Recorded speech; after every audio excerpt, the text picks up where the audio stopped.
Hi, this is Dustin from Essential Autococker. Today I'm taking a look at a couple of ASAs we like to use for our builds. I'm pretty picky about the parts that I choose to put into an autococker build, and using one of these good modern ASAs is very important. These are two models, one today from Planet Eclipse, a very common popular model that we see. This comes on most, if not all, of the Planet Eclipse markers nowadays. Very nice, very well built, well engineered. We'll show you a bit about how it's put together and why you might like that one. And also a very similar model from Inception Designs. You see the design is very similar looking. Now there are some key differences in how they work and how they're engineered and how they're built. So we'll show you today what those differences are and why you might choose one over the other for a build. So taking a look at the Pops ASA from Planet Eclipse, you'll notice we have a little push button here that's used to slide this back and forth, and that little mechanism right there is what locks the ASA into place and enables the push pin to open the gas valve from your regulator. So very nice little click slide in there, and if you look inside, what you'll actually see is that the pin is there, and if I open it up I can push the pin down and it will go flat. That may be a little hard to see in the light, but you can see that there. And then as I click it, you'll see that engages the pin, and that's what opens up the regulator. Very nice design.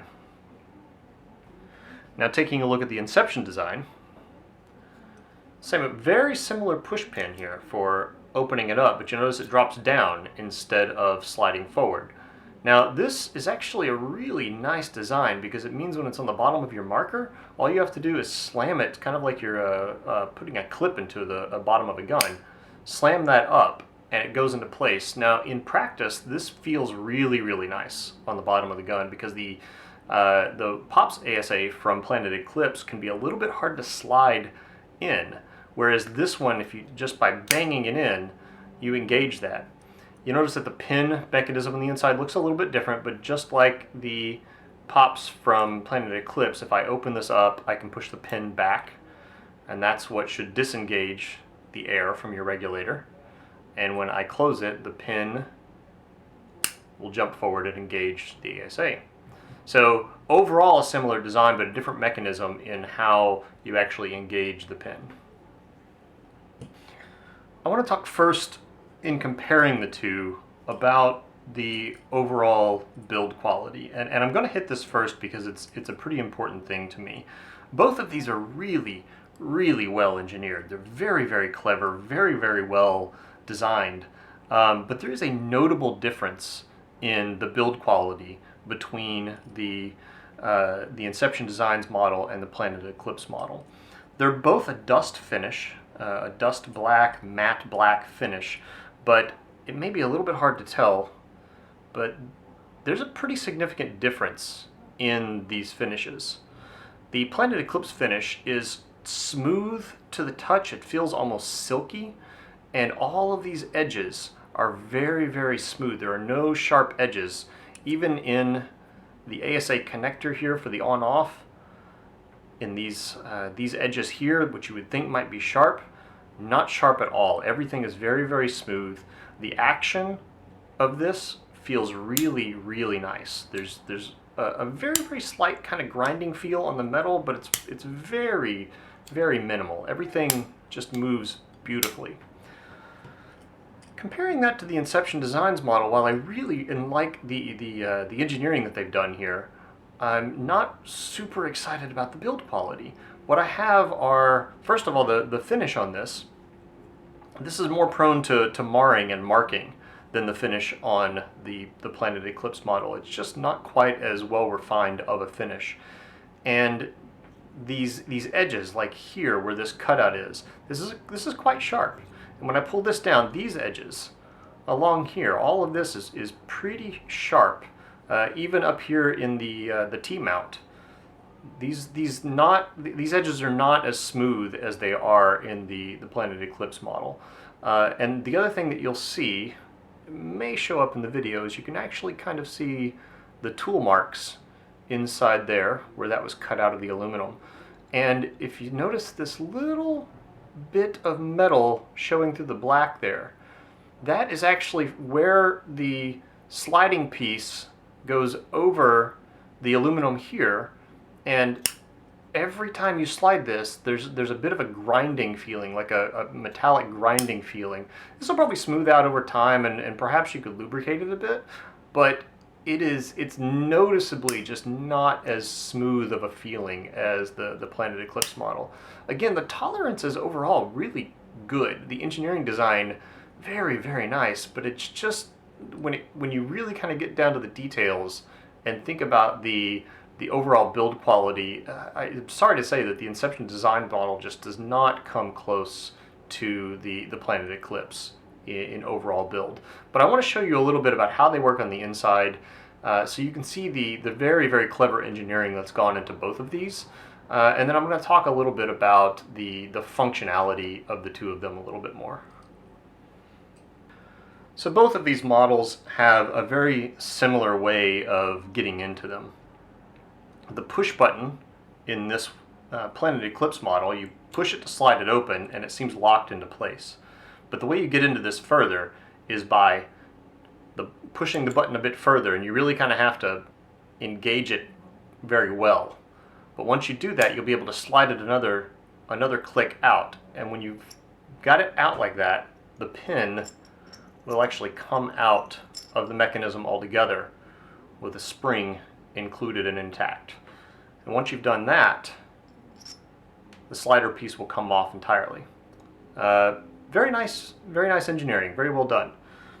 What you see on the inside of this is that there is a trapped pin between a couple of O-rings on each side, and behind that trapped pin, the pin that actually engages the regulator pin on the inside. So when you slide back the overplate, it will push back and engage that pin, and that's what pushes the pin out here. So I can show you in the light, if I take that bar and I push it back, you'll see the pin comes out.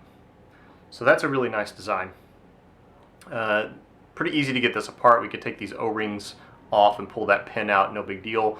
Not going to do that, it's not really important for this, but I do want to show you how to get to the pin on the inside here. So what I'm going to use is a 5/32 Allen wrench, and what we can do is take that pin and push it down. So the pin is pushed back and it relieves a little bit of the distance, and I can take my 5/32 Allen wrench, and this very easily goes into the hole here, and we can just pull this out.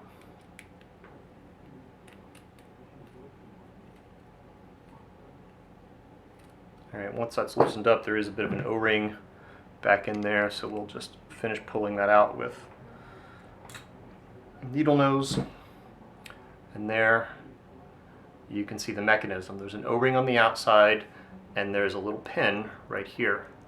And this is what gets engaged by the bar on the inside of the slider to push the pin all the way through to engage there. And what you'll see on the back side of this is a bit of a seat, almost like a little regulator seat, where when that pin goes in, it engages in that seat and that locks it. So this is important because this is actually how the ASA exhausts itself. When you disengage the slider, it will disengage the pin on the regulator, stop the airflow from the regulator, but also allow the air in the gun to degas back out of the environment. So the air will come back in the hole that feeds into the gun, into the ASA, and will be able to vent out here where this has disengaged. It's a very nice design. I found it to be very effective. Disengages every time, and the air from the gun will drain out with no problem. Put this back together. So very easy, that just goes back in. Give it just a little bit of snug, it doesn't need to be super tight. Come back to our ASA here, slides over there, take our pin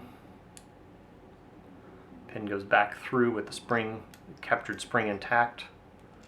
You may have a little bit of an alignment issue because it has to come through to the other side to line up there. So with it pulled out, we have to wiggle it a little bit to get the pin to align. And again, you have to push it pretty firmly to get it past that point, and now we're reassembled and engaging, no problem. Now we're going to find the Inception Designs model. Works very similarly. I push the pin and it comes out, but it only comes out that far. That's as far as it'll go. I push the pin and I pull it in. Everything seems to be kind of locked in, and there's no obvious way to kind of get it apart further. So the answer, in the same way, is to push the pin really a lot further, and then this will swing open, and you can take it the rest of the way apart. Now, a word of caution here. This pin, similar to the Planet Eclipse model, is removable once you get it past this point, and it has a spring that's held in place. It doesn't generally just pop right out, and that's probably a good thing because it's a little bit of a pain to get back in if it comes completely out. What I've found is that the little captured spring, which is just behind the button here, it actually will catch on the outside of the aluminum when you're trying to compress it to put it back in. So you're fighting at the same time with trying to get that spring to not catch on the edge of the aluminum while also trying to line up the pin with the other side to get it in place. So I try not to disassemble this so far that the pin is taken out because it's just a real pain in the neck to get it back in. Showing you really quickly that pin I was just talking about for the push button. So the push button's there, and there's a little bit of a ring built into the push button that is caught on the aluminum there, which is keeping it from flying out. Once you kind of get it past the point where this little bit is captured on the aluminum, you'll see it comes out also with a captured spring. Then this slider piece will pull off. What you have to watch out for is that the pin that is engaged on is just very loosely in there. It will just fall right out. It's a really clever design here. So what you see are the little grooves that are milled into that, and those just slide right onto that pin. Grooves there, slide onto the pin, housing that into place. That's what keeps that hinge going. Very nicely done. So what we'll see in the Inception design is a really nice little ball that's pushed up against when the slide closes. It's got a piece in here that then pushes up against the ball. When the ball is pushed forward, the pin's pushed out. So if I engage the pin so that it is not out, so at this point the lever would be open and the pin would not be engaging the valve of the regulator. And then if I push with the ball from the backside, you will see that the pin comes out. So that's how this one works. Now, I've got a problem with this one. I showed you on the Planet Eclipse model how it's designed so that when the pin disengages, it allows air to go through the place where the pin is, which allows the air from the gun to come back through the pin and degas the gun. I think that this one is based on a similar principle, but in practice, I have found that it does not degas the gun, at least not consistently. And I think they really didn't give enough room for air to travel around the pin in order for this to happen. So the pin you can see here is encased in the little brass star piece right there. And this actually comes out with a 3/8 inch socket wrench. So we'll pull that out real quick.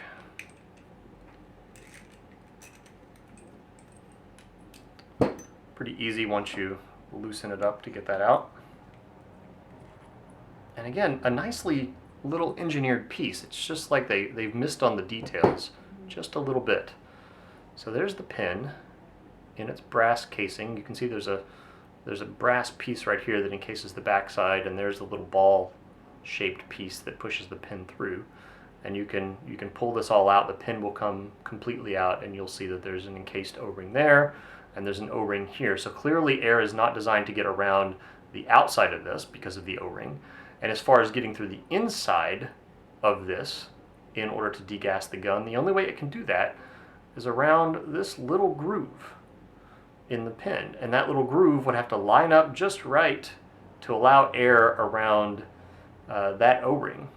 And on top of that, when the pin is in place, the tolerances here for the pin and the brass are quite high. So the idea that air would pass around that pin, past this O-ring, and get past that little groove to degas the gun, it just doesn't do it. It doesn't do it very efficiently. So I've had a lot of trouble when disengaging the EZ ASA, that it doesn't behave like I would expect it to degas the gun. So we'll go ahead and put this one back in. Pin mechanism just drops back in place, and we will kind of hand tighten this. All right, just hand tight. And that is captured in there again. Ready to go. Reassembly, just the trick here is just make sure gravity's in your favor, because if you put the pin through and you turn it sideways, the pin's just going to fall out again. So hold this one up. Hopefully your push button is still captured here, and then slide your little hinge grooves into place.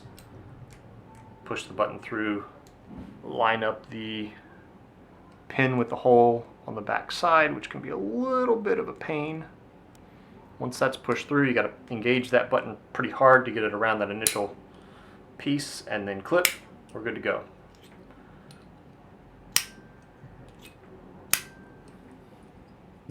Now the other little thing that I ran into with these is that if you take a look at the Eclipse model, the mounting screws that secure it onto the T-mount are captured and accessible from the bottom when the Pops ASA is open or closed, because it's actually on the main body housing.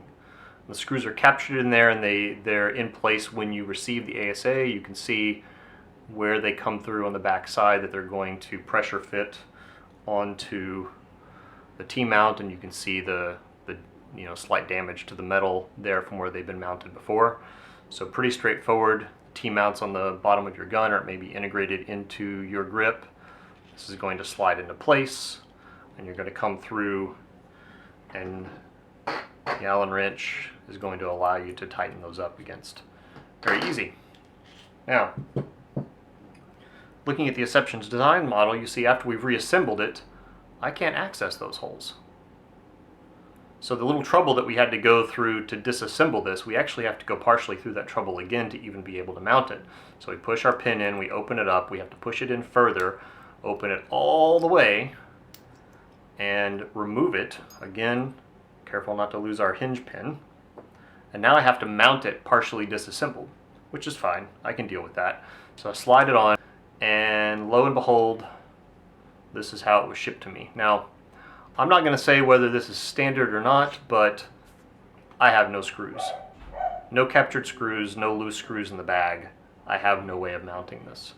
Thankfully, I had some screws around, and I initially tried to use some that are a little bit longer, and it actually turns out that even though you see, some nice long grooves in here, the screws can't be exposed past that line, otherwise the hinge will not close. So I have to use very short screws, but with it half disassembled, I'm going to have to put these screws into place. Which is fine. I can deal with that. I'd like to find out if it's expected that these screws were included, or if they are generally not included, because it's going to make a difference for my builds if I have to account for that. But the other thing that I found here too is that when I've gone to tighten this onto the T, this is something that needs to be tightened down, pretty hard. You've got to give it a good crank for these small screws in order to make sure that it stays securely in place with that heavy tank hanging off the back of it. And I've actually found that as I was tightening one of these, that the screw just stripped right out of the aluminum, which is clearly a problem for me. It means for this particular one that I have, I'm probably going to have to Loctite that screw into place, which I don't really want to do in this case. It's unfortunate that, first of all, the screws were not included.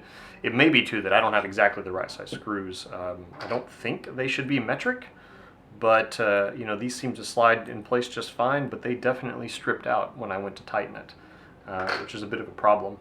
So after I've mounted this on and secured it down, I then have to, we've seen this part before, I have to make sure my pin's in place. I have to make sure that this is all lined up and I can clip this back in. So this concludes the comparison of the Eclipse Pops ASA and the Inception Designs EZ ASA. Hopefully you found this information useful. Thanks.